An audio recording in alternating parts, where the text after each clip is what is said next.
One autumn evening, Svetlana Vlasova left her home in the Moscow region to buy bread and milk.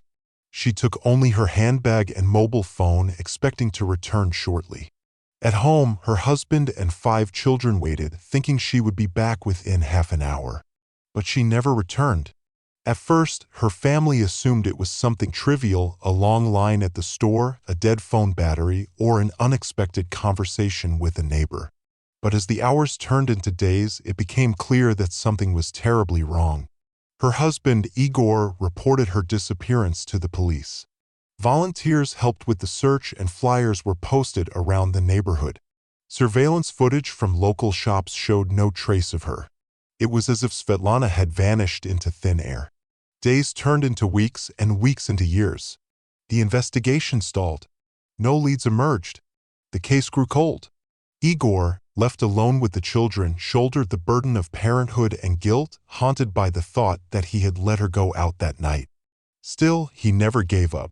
Every year, he shared her photo with news outlets, hoping someone would recognize her face. Time passed. The children grew up.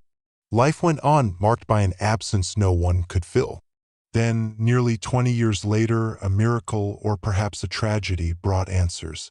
In a televised news report about the dismantling of a secretive cult in northern Russia, known as the Children of the True Light, Svetlana's eldest daughter, Alina, caught a glimpse of a woman who looked startlingly familiar. Haggard, aged, and hollow-eyed, the woman was her mother. Svetlana had been abducted the very night she disappeared. The cult, operating in remote forest camps, targeted emotionally vulnerable individuals.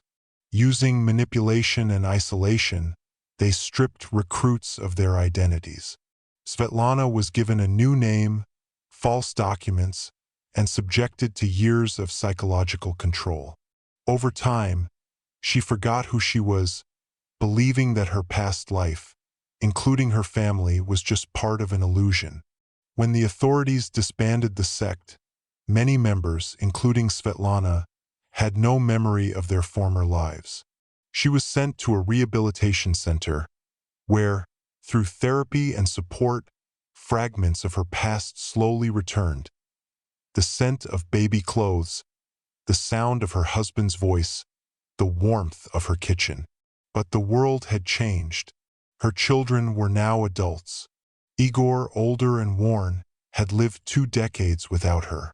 The family was finally reunited, but nothing was the same. The bond remained, but it was fragile, layered with sorrow, healing, and time lost forever. Svetlana returned home, but part of her remained trapped in the years that had been stolen from her. She lived again with her family, but always in the long shadow of all that was taken.